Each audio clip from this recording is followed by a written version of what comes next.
తనువు నాదిదిగోగై కొనుమియో ప్రభువాని పనికి ప్రతిష్ఠించుమి.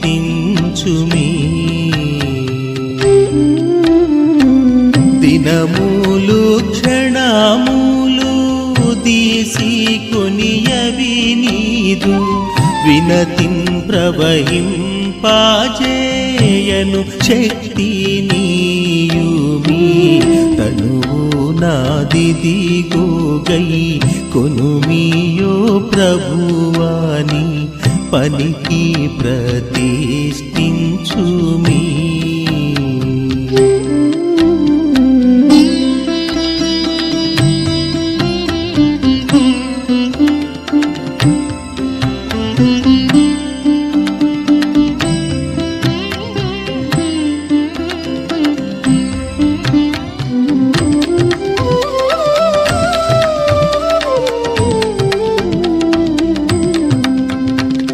ఘనమైన నీ ప్రేమ కారణంబున నీకై పనిచేయ చేతులివిగో. ఎనయంబు నీ విషయమై సొగసుగా చురుకు ధనముతో పరుగెత్త వినయ పాదములివిగో. తనువు నాదిదిగోగై కొనుమియో ప్రభువాని పనికి ప్రతిష్ఠించుమి. దేవుడు మనలో ఏం కోరుకుంటున్నాడంటే పరిశుద్ధతను కోరుకుంటున్నాడు. ఏం కోరుకుంటున్నాడు? పరిశుద్ధతను ఆయన కోరుకుంటున్నాడు. అందుకని బైబిల్లో మాట భక్తుడు రాస్తారు, పరిశుద్ధత లేకుండా ఎవరు దేవుణ్ణి చూడరని ఆయన అంటున్నారు. ఈరోజు దేవుడు మనకి ఎందుకు అన్నట్లేదంటే మనలో లోపం అనేది ఉన్నది. ఆ లోపాన్ని దేవుని ఎదుట, దేవుని పాదాలు ఎదుట మనం ఏం చేయాలి? వాటిని విడిచిపెట్టి మనం పవిత్రంగా మనం ఉండాలి. హల్లెలూయా. ఈ సమయంలో మరి హెబ్రీయులకు రాసిన పత్రిక 12వ అధ్యాయము 14 నుంచి మనం కానీ చూసినట్లయితే దేవుడు ఈ విధంగా సెలవిస్తున్నారు. హెబ్రీయులకు రాసిన పత్రిక 12:14 నుంచి మనం చదివినట్లయితే ఏమని రాయబడిందో అక్కడ మనం చూస్తాం. అందరితో సమాధానమును పరిశుద్ధత కలిగి ఉండుటకు ప్రయత్నించుడి. పరిశుద్ధత లేకుండా ఎవడును ప్రభువును చూడడు. హల్లెలూయా, హల్లెలూయా. క్రీస్తునందు ప్రియమైన సహోదరి సహోదరులారా, ప్రభువు ఏం చెప్తున్నాడు? అందరితో సమాధానం పడుడని ఆయన చెప్తున్నారు. ఈరోజు ఈ లోకంలో మనము జీవిస్తున్నాం. ఈ రోజుల్లో మనుషులకి డబ్బులు ఉండొచ్చు, పొలాలు ఉండొచ్చు, ఆస్తులు అంతస్తులు అష్టైశ్వర్యాలు అన్నీ ఉండొచ్చేమో, కానీ మనసులో ఒకటి లేకపోతే వారు జీవితము వ్యర్థంగా వారికి కనపడుతుంది. ఆ వ్యర్థమైనది పోవాలంటే మనిషికి ఏం కావాలి? సమాధానం కావాలి. హల్లెలూయా. సమాధానము అనేది మనం మనసులో ఎప్పుడైతే ఉంటుందో అప్పుడు మనము దేవుణ్ణి చూస్తాం. ఇక్కడ దేవుడు కోరుకుంటుంది ఏంటి? పరిశుద్ధతను ఆయన కోరుకుంటున్నాడు. నేను పరిశుద్ధుడైన ప్రకారం మీరును పరిశుద్ధులై ఉండుడని ఆయన అంటున్నాడు.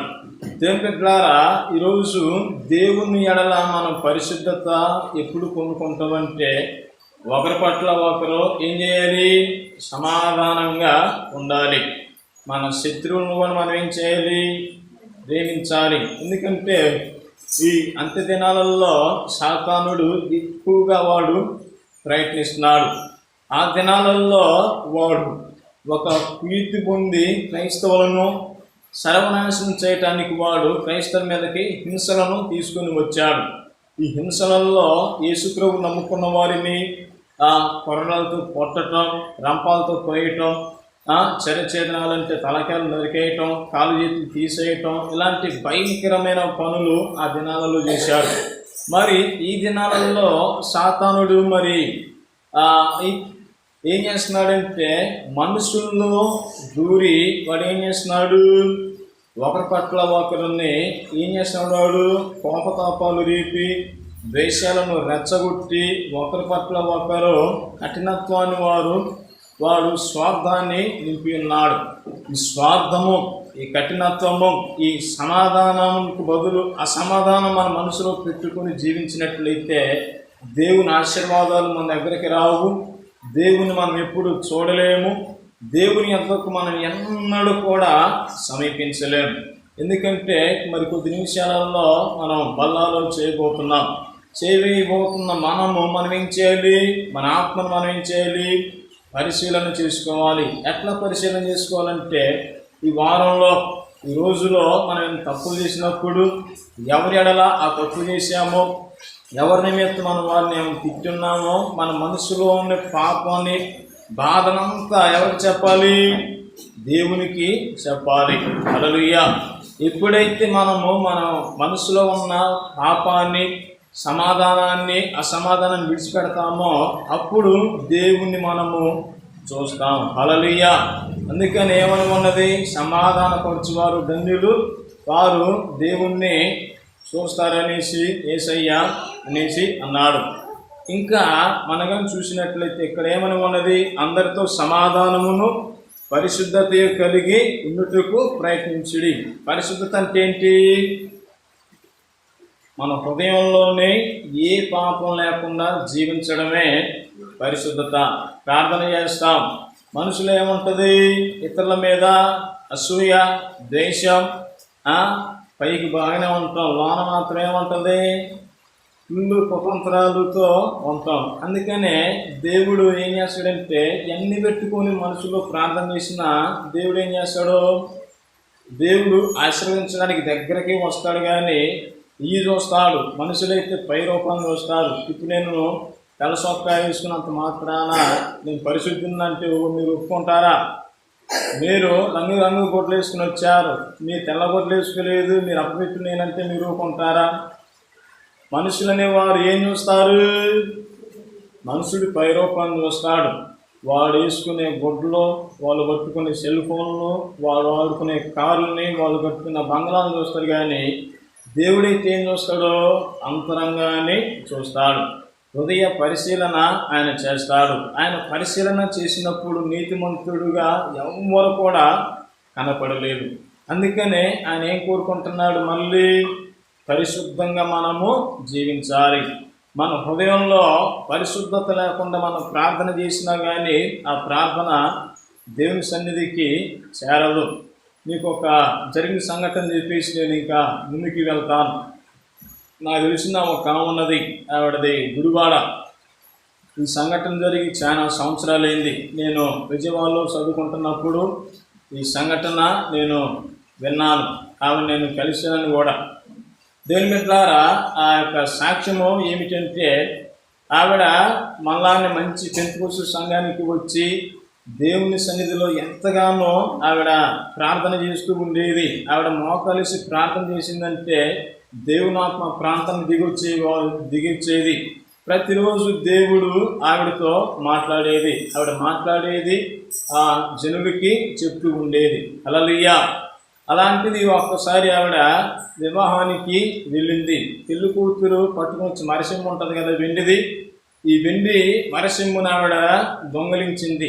ఏం చేసింది, దొంగతనం చేసింది. వినండి, ఈ దొంగతనం చేసి ఆవిడ ఎవరికి తెలియకుండా వాళ్ళ ఇంట్లో పెట్టుకుంది. ఎక్కడ ఎవరు ఎత్తికినా సరే దొరకనంతగా సీక్రెట్గా దానిని ఆవిడ దాపెట్టుకొని మళ్ళీ శనివారం శుక్రవారం వచ్చి ఉపవాస ప్రార్థనలో కూర్చొని దేవుడా స్తోత్రం హల్లెలూయా అనుకుని ప్రార్థన చేస్తుంది. ఎంత ప్రార్థన చేసినా కానీ ఆవిడకి దేవుని స్వరం వినరాట్లేదు, దేవుడి మాట చెవికి వినపడట్లేదు, దేవుని దర్శనాలు కూడా ఆవిడ చూడలేకపోతుంది. హల్లెలూయా. ఎందుకు, దేవుడు ఇదివరకు నాతో బాగా ఉండేవాడు, ఇప్పుడేమో దేవుడు అసలు నాతో మాట్లాడట్లేదు అనేసి ఆవిడ ఇంకా అత్యధికంగా ఉపవాస ప్రార్థనలో కొనసాగుతుంది. ఒక 7 రోజుల ఉపవాసం ఆవిడ ప్రతిష్ఠించుకొని ప్రార్థన చేస్తుంది. హల్లెలూయా. ఆవిడ ఆ ప్రార్థన చేస్తుంది కానీ దేవుడు ఆవిడతో మాట్లాడట్లేదు. దేవుని స్వరం ఆవిడకి వినపడటం లేదు. దేవుని యొక్క దర్శనాలు ఆవిడకి కనపడట్లేదు. ఇది ఎందుకని ఇట్లా జరుగుతుందనేసి ఇంకా ఆవిడ నిష్టగా ఉండి ప్రార్థన చేసింది. నీళ్ళు తాగటం కూడా ఆవిడ మానేసి ప్రార్థనలో ఉన్నప్పుడు అయినా కానీ దేవుడు ఆవిడతో మాట్లాడట్లేదు. దర్శనంలో ఆవిడకి ఏమీ చెప్పటం లేదు, చూపించటం లేదు. అయ్యా, నేను ఇప్పుడు రోజు నుంచి ఉపవాసం ఉంటున్నాను. దేవుడు ఇదివరకు నేను ప్రార్థన చేస్తే నాతో మాట్లాడేవాడు, నాతో అసలు మాట్లాడట్లేదు. ఏంది అయ్యగారు నా పరిస్థితి అంటే, అయ్యగారు నువ్వు మంచి విశ్వాసురాలు కదా, నా ప్రవచనం కూడా చెప్తావు, ఎందుకని ఇట్లా ఉంటుంది, నువ్వు దేవునికి ఏమన్నా వ్యతిరేకమైన చేసి ఉంటామేమో, ఒకసారి సరి చేసుకోమ్మా అనేసి అన్నాడు సేవకుడు. అయ్యగారు నేను ఎంత పరిశుద్ధురాలో నీకు తెలియదా అనేసి ఆమెనంటే, నీ పరిశుద్ధత నాకు కాదమ్మా, దేవుడు చూస్తున్నాడు. మనుషుడు పై రూపాన్ని చూస్తాడు, దేవుడు ఏం చూస్తాడు? అంతరంగాన్ని చూస్తాడు. తెలుసో తెలియక చేసావో తెలియదు అయ్యామనుంటే బాగా ఇంకా దేవుని అడిగమ్మా అనేసి అనగానే ఆ మనసులో ఉన్న బాధలన్నీ పాపాలన్నీ ఒప్పుకొని ప్రార్థన చేసినప్పుడు ఆవిడకు దర్శనంగా వస్తుంది. 2 రోజుల తర్వాత, వారం రోజుల తర్వాత. హల్లెలూయా. ఆ దర్శనం ఏంది? దేవుడిగా ఎండు మరసింహ పెట్లో తాళం వేసుకొని జాగ్రత్తగా దాపెట్టుకున్నది. ఆ వెండి మరసింహని దేవుడు ఆవిడకి చూపెడుతున్నాడు. అయితే దేని పెట్టారా, అయ్యా నేను అట్లా ప్రార్థన చేస్తే వెండి మరసింహం కూడా కానొస్తుందంటే, అద్దె లెక్క ఈ వెండి మరసింహం ఎవరిదమ్మా, నీదేనా లేకుంటే ఎక్కడన్నా తీసుకుని వచ్చావంటే ఆవిడ దీర్ఘంగా ఆలోచన చేసుకొని మర్చిపోయింది కదా. వారం తర్వాత వారం పైగింది, ఈ మర్చిపోయిందని ఆలోచించి అవునా ఒకసారి పెళ్ళికి వెళ్ళి పెళ్లి కూతురికి తీసుకుని వచ్చేసాను అనేసి అన్నది. వెంటనే వెళ్ళి అది తీసుకుని రామ్మా అన్నాడు. ఆ మరసింహు ఎవరు చెప్పకుండా కనీసం వాళ్ళ ఆయన కూడా చెప్పలేదు ఆవిడ. హల్లెలూయా. చూడండి ఎంత ఇష్టమో. ఆ తర్వాత ఏం జరిగిందంటే, మరసింహు తీసుకొని పాస్టర్ దగ్గరికి వచ్చింది. ఈ వెండి మరసింహు ఎవరి దగ్గర అయితే తీసావో వారికి ఈ పొమ్మ అనేసి చెప్పాడు. అమ్మాయి గారు నాకంత ధైర్యం లేదు, అంత సాహసం లేదు అయ్యారు అనేసి ఆవిడ అన్నది. నువ్వే ఎట్నొకట్ట చూడండి అయ్యారు అనేసి అనగానే ఈ వెండి మరసింహం ఎవరిదో అనేసి పోయింది కదా, పోయిన వారిది ఎవరిదో అని కప్పుగానే ఆవిడ వచ్చేసింది చర్చిలోకి రాగానే ఏం జరిగింది, ఈ వెండి మరసింహ దొరికింది, తీసుకుని వెళ్ళామని అనగానే దేవుని స్తోత్రం హల్లెలూయా అనుకుంటా ఆవిడ నా వెండి సింహ నాకు దొరికిందనేసి తీసుకుని వెళ్ళింది. అయ్యా నేను ఇది పోగొట్టుకుని దాదాపు ఒక వారం దాటింది, ఇది నీకు ఎక్కడొచ్చింది అయ్యారంటే, ఇది తీసింది ఎవరో వాళ్ళు తీసుకొని ఇచ్చారమ్మా, అయితే ఇప్పుడు నువ్వు ఆమెను మాత్రం తిట్టకూడదు, నిందించొద్దు, నీ సొమ్ము నీకు వచ్చింది, సంతోషంగా వెళ్ళమ్మా అనేసి. అయ్యా నేనేమి వింటానయ్యా, నా వెండి సింహం నాకు క్షేమం వచ్చి నదుజాలు ఒకసారి ఆమె చూస్తాను కానీ అమ్మ బయటికి రానుగానే ఆవిడ బయటకు వచ్చేసింది. వీళ్ళిద్దరు ఎదురు పడగానే వదినా ఇది నీ దగ్గరే ఉందా అనేసి ఒకళ్ళ మీద ఒకళ్ళు పడి ఏం చేశారు, క్షమాపణ చెప్పుకున్నారు. ఆవిడ ధైర్యంగా కాళ్ళ మీద పడి అమ్మ సారీ ఇది నేనే తీసాను నన్ను క్షమించనేసి వెంటనే ఆవిడ కాళ్ళు కొట్టుకునగానే పర్లేదులే ఎక్కడుంటే మన ఇంట్లోనే క్షేమంగా ఉంది కదా అనేసి ఇద్దరు క్షమాపణ చెప్పుకొని ఏం చేశారు. తర్వాత ఆవిడ తీసుకుని వెళ్ళిపోయింది. ఆవిడ ప్రార్థన చేసినప్పుడు మళ్ళీ దేవుని ఆత్మ ఆమె తాగడం ప్రారంభించింది. హల్లెలూయా. దేవుని స్వరం వినటం ఆవిడ ప్రారంభించింది. అదే మనం కూడా ఏం చేయాలి, ఎల్లప్పుడూ ఏం కలిగి ఉండాలి, పరిశుద్ధత కలిగి ఉండాలి. పరిశుద్ధత ఎప్పుడు వస్తుందంటే, మనము తెలియని రీతిలో ఏదో ఒక రీతిలో మనం తప్పులు చేసుకుంటాం, ఏదో ఒక పాపాలు చేస్తూ ఉంటాం, తావుడికి వ్యసనాలకు బానిసలై ఉంటాం. ఈ పాపం చేయటం మనకిష్టం ఉండదు, కానీ దాన్ని చేయించడానికి సాతాను మనల్ని ఏం చేస్తుంది, ప్రేరేపిస్తుంది. ఈ సాతానుడు మనం ప్రేరేపించకుండా ఉండాలంటే మనం ఏం చేయాలి, ఎల్లప్పుడూ దైవస్థుతులను మనం ఎల్లప్పుడూ ఏం చేయాలి, స్మరణ చేస్తూ ఉండాలి. హల్లెలూయా. మనకి కీడొచ్చినా మేలు వచ్చినా, సంతోషం వచ్చినా, దుఃఖం వచ్చినా, శోధన వచ్చినా మనం ఏం చేయాలి? ఎల్లప్పుడూ దేవునికి పాటలు పాడాలి. నీకు పాటలు వస్తే పాటలు పాడు, ప్రార్థన చేయటం వస్తే ప్రార్థన చేయి, బైబిల్ చదవటం వస్తే బైబిల్ చదువు. దేవుని గురించి ఎక్కువగా నువ్వు మాట్లాడుతూ స్తుతిస్తూ ఆయన నామాన్ని స్మరణ చేసినప్పుడు ఏమవుతుందంటే సాతాను గారి యొక్క ఆలోచనలకు అసలు తావు లేకుండా నీ మనసులో ఎవరు నింపుకోవాలి? దేవుణ్ణి, దేవుని ఆత్మను మీరు ఎప్పుడైతే నింపుకొని ఉంటారో అప్పుడు ఆయన మనల్ని దీవించడం ప్రారంభిస్తాడు. హల్లెలూయా, హల్లెలూయా. అయితే సాతానుడు ఎట్లా పెడతాడో చిక్కులు మనకి కఠినంగా పెట్టడం, సులువుగా వాడు చిక్కులు పెడతాడు. శోధనలు అనేవి ఏమి జరిగినా సరే అంతా మన మంచికే. దేవుడు ఏది చేసినా సరే ఆయన మేలే చేస్తాడు కానీ కీడు చేసే దేవుడు కాడు. ఎందుకు ఇలా జరిగిందనే అడిగే అర్హత మనకు లేదు. ఏది జరిగినా సరే దేవుని మీదే మనం భారం వేయాలి. హల్లెలూయా. రాబో కాలమందు నేను నీకు మేలును కలగజేస్తాను అనేసి ఆయన అంటున్నాడు.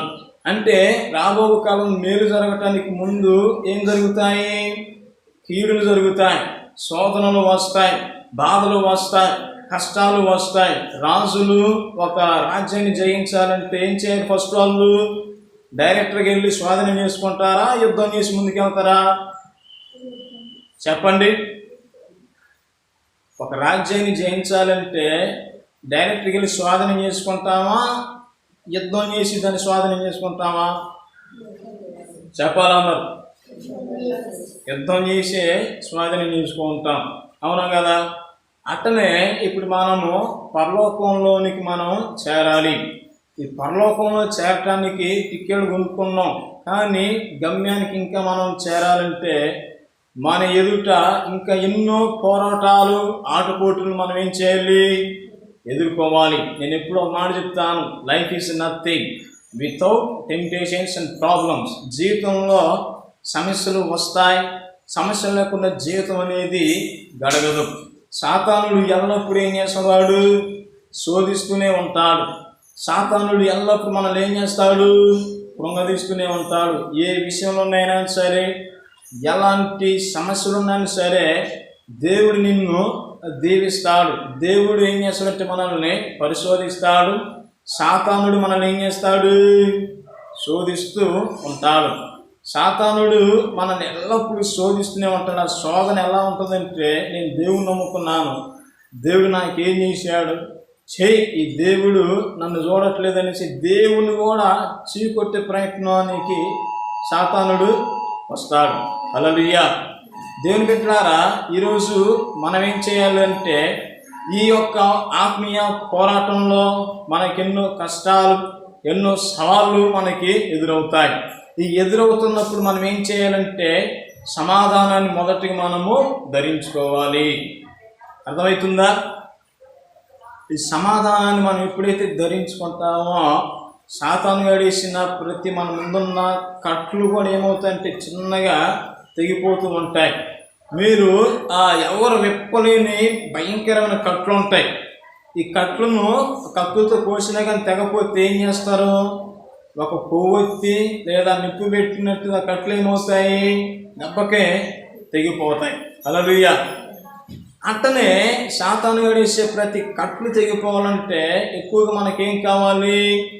ప్రార్థనాయుధం కావాలి. ఈ ప్రార్థనతో మనం ఏం ధరించుకోవాలి? సమాధానాన్ని మనము ధరించుకోవాలి. అందరితో మనం ఏం చేయాలి? సమాధాన పడాలి. వారు తిట్టారంటే వారిలో ఎవరున్నారు?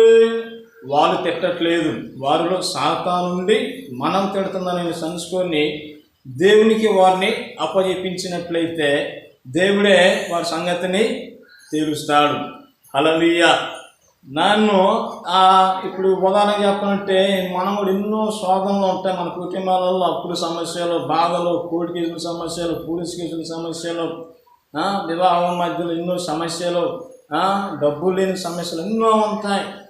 ఇలాంటివి ఉన్నాయని మనం కుంగిపోయిన అవసరం లేదు, బాధపడన అవసరం ఇంకనూ లేదు. ఈ వారంలో చూసినట్లయితే మరి మా ఫ్యామిలీలో కూడా ఎన్నో ఆటపోట్లు వచ్చాయి, కానీ వాటిని మేము లెక్క చేసే వాళ్ళం కూడా కాదు. హల్లెలూయా. సాతానుడు మనల్ని ఏం చేస్తాడు? ఎక్కువ శాతం కృంగదీస్తూ ఉంటాడు.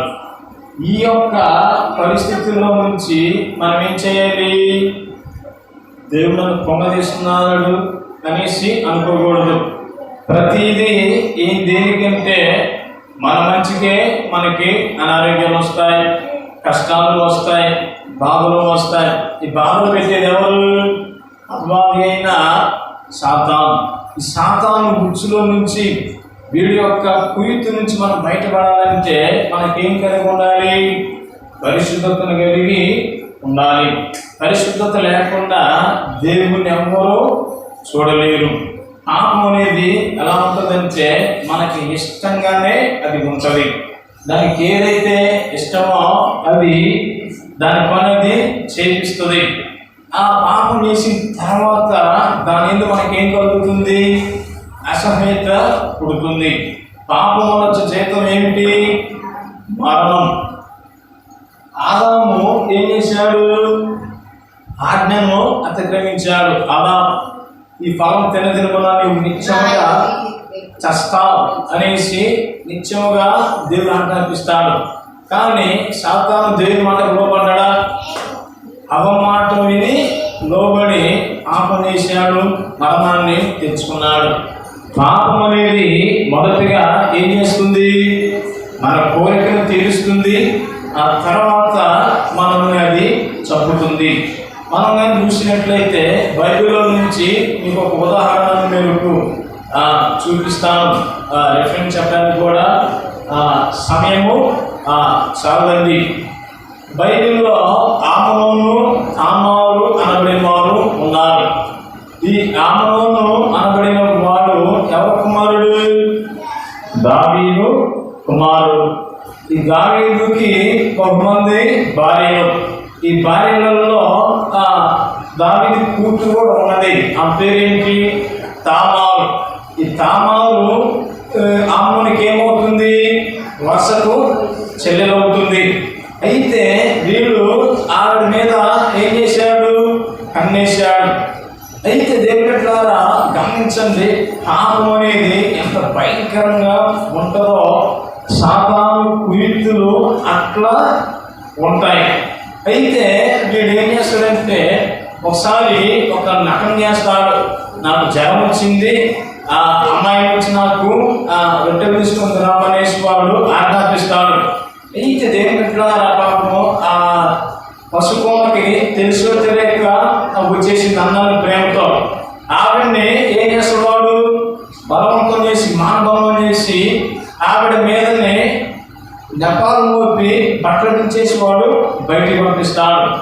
పాపం చేయడానికి ముందు ఆవిడ ఎందు వాడు ఏం కలిగి ఉన్నాడు? అమితమైన ప్రేమ కలిగి ఉన్నాడు. ఆ కోట తీరిన తర్వాత బహుగా అసహించుకొని బయటకు గెంటేసి వాడు గడేసుకొని నిలబోయాడు.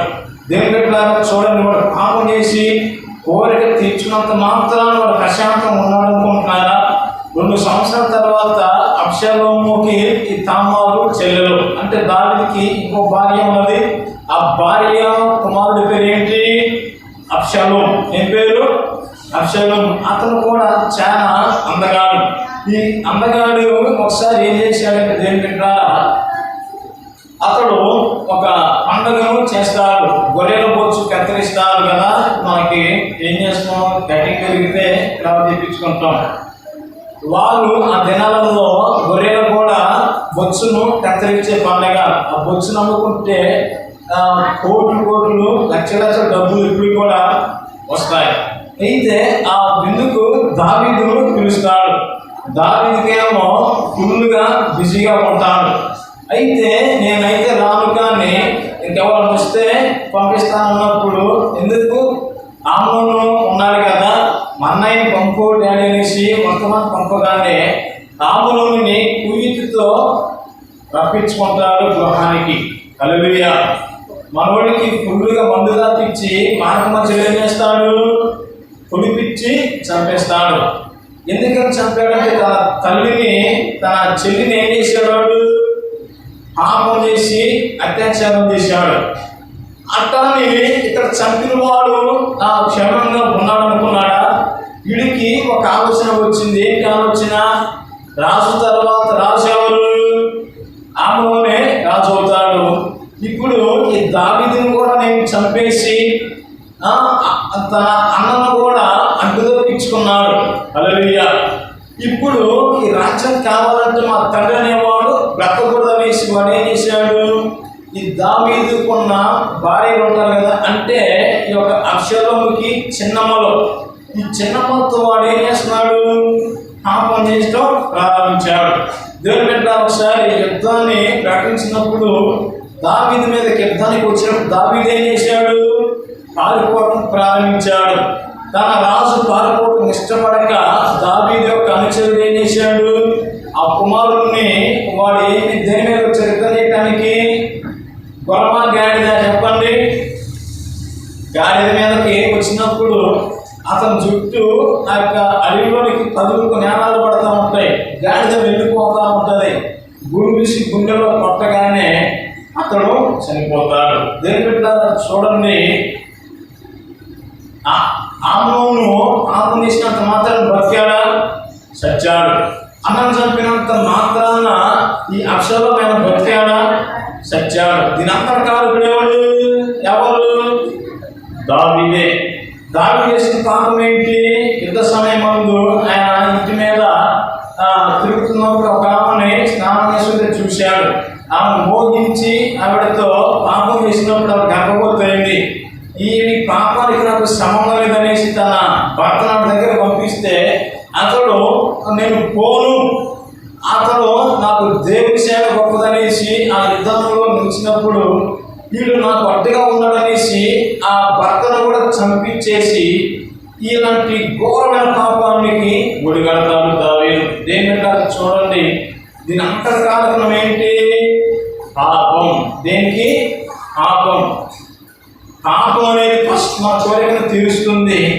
ఆ తర్వాత మనల్ని హింసించి కొంగదీసి మనల్ని చంపుతుంది. అందుకనే ఈ పాపము మనము చేయకుండా ఉండాలంటే మనం ఏం కలిగి ఉండాలి? ఎక్కువగా దేవుని ఆత్మను కలిగి ఉండాలి. దేవుని ఆత్మ ఎవరిలో అయితే ఉంటుందో వారికి ఏముంటుంది? మనసులో సమాధానం అనేది ఉంటుంది. ఈ సమాధానంతో కలిగి మనం ఎప్పుడైతే మనం జీవిస్తామో మన కుటుంబాలలో ఎప్పుడు గొడవలుగా, భార్యాభర్తల మధ్య ఎప్పుడు గొడవలుగా, పిల్లల మధ్య తన ఎప్పుడు గొడవలు అనేవి రా. పిల్లలకి ఇష్టం వచ్చినట్టు కసిరించుకుంటే సమాధానం ఉండరు. తల్లికి నచ్చినట్టు పిల్లలు ప్రవర్తిస్తే తల్లిదండ్రులు ఊరుకుంటారా? ఉండరు. ఇతరులను మనం కించపరిచి మాట్లాడితే ఎవరైనా క్షమిస్తారా? ఎవరు క్షమించరు. ఓర్ని మనల్ని అలానే మాట్లాడితే మనం ఊరుకుంటామా? ఊరుకోం. దీని అంతటికి కారణం ఏంటి? సమాధానానికి ప్రతిగా కాఠిన్యం అనేది బయలుదేరింది. ఈ హృదయ కాఠిన్యాన్ని బట్టే గొడవలు, జగడాలు, శాతాను కుటుంబంలో జరగబడి ఏం చేస్తే ఎక్కువగా శోధిస్తూ ఉంటుంది. యోగుకి అనేకమైన శ్రమలు, కష్టాలు వచ్చాయి. ఒకరోజు తన ఆస్తి అంతా పోయింది. గొర్రెలు చచ్చిపోయా, ఎద్దులు చచ్చిపోయా, భయంకరమైన శోధనను అనుభవిస్తున్న సందర్భంలో మరలా కడుపును కొట్టిన 10 మంది ఒకే రోజు చచ్చిపోయారు. ఎన్ని రోజు? ఒకే రోజు చచ్చిపోయారు. యోగు నువ్వే చంపామన్నాడా? యెహోవా ఇచ్చాను, యెహోవాయే తీసుకుని పోయిన అనేసి అంటాడు. దేని ద్వారా ఈ మాట చెప్పగానే సాతానికి ఏం కలిగింది? ఎక్కర్లేని పిచ్చి వేసింది వాడికి. హల్లెలూయా. ఈరోజు సాతాను మనల్ని ఏ శోధనైనా శోధించుకొని మనం ఏం చేయాలి? దాన్ని ఎవరు తిట్టిన అవసరం లేదు, ఎవరి మీద కోపం పెట్టుకున్న అవసరం లేదు. సాతానునే మనం ఎదిరించినట్లయితే బలంగా అది మన ఎదుటి నుండి ఏమవుతుంది? పారిపోతుంది. హల్లెలూయా. మనము ఏం కలుగుతున్నారు? ఎక్కువగా అందరితో సమాధానము, పరిశుద్ధత. పరిశుద్ధత ఎప్పుడు వస్తుందంటే మన ఆలోచనలు సాతానికి అప్పగించకుండా మన ఆలోచనలను దేవునికి అప్పగించినప్పుడు మాత్రమే పరిశుద్ధత అనేది వస్తుంది. అందుకనే దేవుడు మాట్లాడతాడు, చెవి గలవాడు ఆత్మ చెప్తున్న మాటలను వినుగాక అనేసి అంటాడు. ఏదో చెప్పాము విన్నాము పోయాము అన్నట్టు కాదు. మీరు ఇంటికి వెళ్ళి కూడా పరిశీలన చేసుకోండి, ఇది కరెక్ట్ కాదని. ఇంటికి పోగానే మీ ఆలోచనలన్నీ చెడిపోయి టీవీ మీద మీ చెయ్యిపోయి ఆ సినిమాలు ఈ టీవీలు ఆపాడించడం ప్రారంభిస్తారు, నాకు తెలుసు. హల్లెలూయా, అవునా కదా? ఎస్ఆర్నో. దీని అంతా కారణం ఏంటి?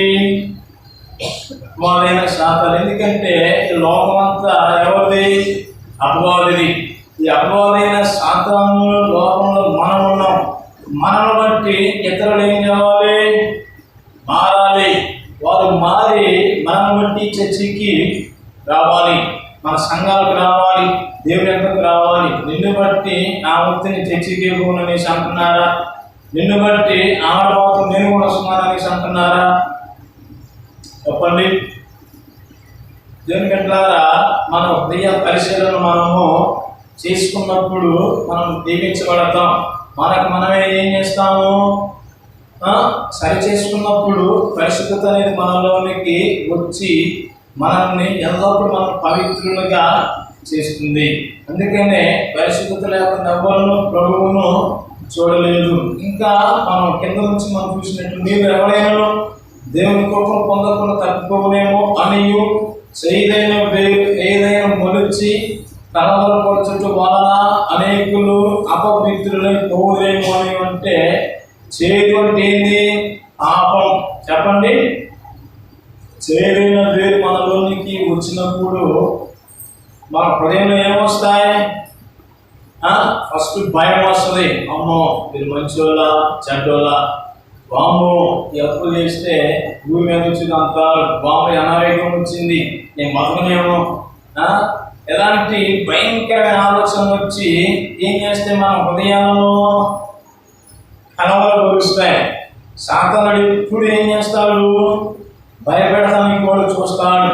దేవుని మార్గం సమాధాన మార్గం, విశ్వాస మార్గం. సాతాను మార్గం ఏంటి? భయం. మనం భయపడమని చెప్పిందా? ధైర్యం ఉండమని చెప్పిందా యేసయ్య? చెప్పండి. మనం ఎవరు? మన దేవుడు యూదాగోత్రపు సింహం. మనము బైబిల్ కప్పలం కాదు, దేవుని సింహాలం. గట్టిగా హల్లెలూయా చెప్పండి. హల్లెలూయా. ఒకసారి ఒక అడవిలో సింహం ఇలాంటి వర్షానికి గురుడు నీరు వచ్చి బయటకు వచ్చి గాయాలు నిలిచిందనమాట.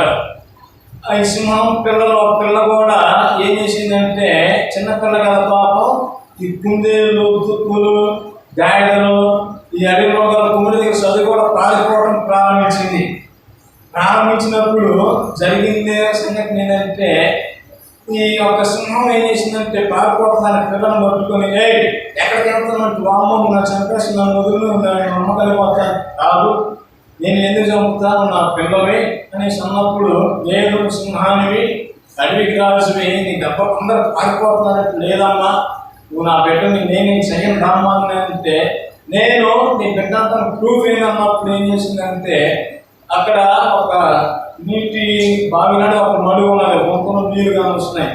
ఈ గుంతలోనికి నా దగ్గర తీసుకుని వెళ్ళి రెండు అక్కడ తలకి వచ్చినప్పుడు ఆ నీటి పాపలో ఏం కానొస్తున్నాయి?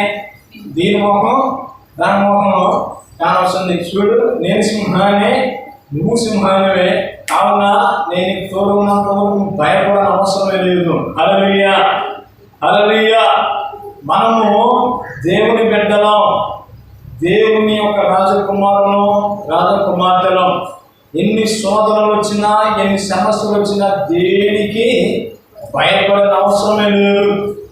మనం బైబిల్ కప్పలం కాదు, దేవుని సింహాలం. హల్లెలూయా. దేవుని బిడ్డలారా, ఇలాంటి ధైర్యంగా మీ హృదయంలో మీరు నింపుకొని దేవుని స్మరించినట్లయితే మీ ముందు గురువులు పడ్డా, పిడుగులు పడ్డా, భయంకరమైన పరిస్థితులు మీకు కళ్ళెదుట జరుగుతున్నా మీరు దేని కూడా భయపడిన అవసరం లేదు. చేదైనది అంటే పాపం అనేది ఎప్పుడైతే మనలోనికి వస్తుందో అప్పుడే మనకి భయం అనేది కలుగుతుంది. కావున నీకు భయం కలిగినట్లయితే సాతాను నిన్ను అలజడిపరుస్తున్నాడు. ఈ యొక్క అలజడి నుంచి బయటికి రావాలంటే దేవుని నమ్ముకొని యుద్ధాన్ని ప్రకటించండి. యుద్ధం కత్తులు పట్టుకుని, తుపాకులు పట్టుకుని, గన్నులు పట్టుకుని అనడం కాదండి. లేదా అంత నోరు ఉంది కేకలు పెట్టి భయపెట్టి గొడవ చేయటం కాదు. మోకాలు వేసి ప్రార్థన చేయండి. ప్రార్థన చేయటం మన వంతు, ప్రార్థన చేయటం ఆయన వంతు. మరి ఇప్పుడు మనం బల్లాలో ప్రవేశించబోతున్నాం. ఈ బల్లాలో ప్రవేశించాలంటే మొదటిగా మనకేం కావాలి? దేవుడు ఇందులో చేసేటప్పుడు మనమే పరిశీలన చేసుకొని ఏమన్నాడు? ఆయన మరణ పునరుద్ధానాలను ఎప్పుడైతే మనం ప్రకటిస్తామో అప్పుడే మనము వీటిలో మన పాల్గొని అవుతాం. అది వేసుకున్నప్పుడు ఎలా ఉంటుంది? యేసయ్య ఎలాంటి వాడు? పరిశుద్ధుడిగా ఉన్నాడు. హల్లెలూయా. ఆయన ఈ భూమి మీద అందరిలో ఆత్మ అనేది ఉన్నది, కానీ ఆయన ఒక్కరిలోనే ఆత్మ లేదు. ఇప్పుడు ఆయన రక్తం మంది ఎవరైతే కడగబడతారో, ఎవరైతే ఆయన యొక్క రక్తం కడగబడి ఎవరైతే జీవిస్తారో వారిని ఆయన ఏమన్నాడు? నీతిమంతులుగా ఉన్నారు. సాతాను నీ సమస్యలని, నీ కష్టాలను, నీ యొక్క ఎన్నడూ కోరుకునే సమస్యలను నీ ముందు పెట్టి నీ హృదయాన్ని కలవరపరిచిందేమో ఒక్కసారి పరిశీలన చేసుకొని మరలా దేవుని యొద్దకు వచ్చి మనం పశ్చాత్తాపంతో జీవించినట్లయితే దేవుడు ఈ నుంచి నిన్ను దీవించడం ప్రారంభిస్తాడు. హల్లెలూయా. దేవుని దగ్గర చెప్పండి. సాతాను వచ్చినప్పుడు, నీవు ఎక్కడికి వచ్చినప్పుడు చెప్పండి, నేను బావిలో కప్పను కాదు, యోధా గోత్రపు సింహాననేసి ఎప్పుడైతే చెప్తామో అప్పుడు దేవుడు నిన్ను దీవిస్తాడు. దేవుడు ఎలాంటి ఆపినైనా సరే ఆయన ఏం చేస్తాడు? క్షమించి ఓదార్చి ఆయన చెంతకు మనల్ని తీసుకుంటాడు. దేవుడు అట్టి కృపాదైన దేవుడికి అందరికీ అనుగ్రహించుగాక.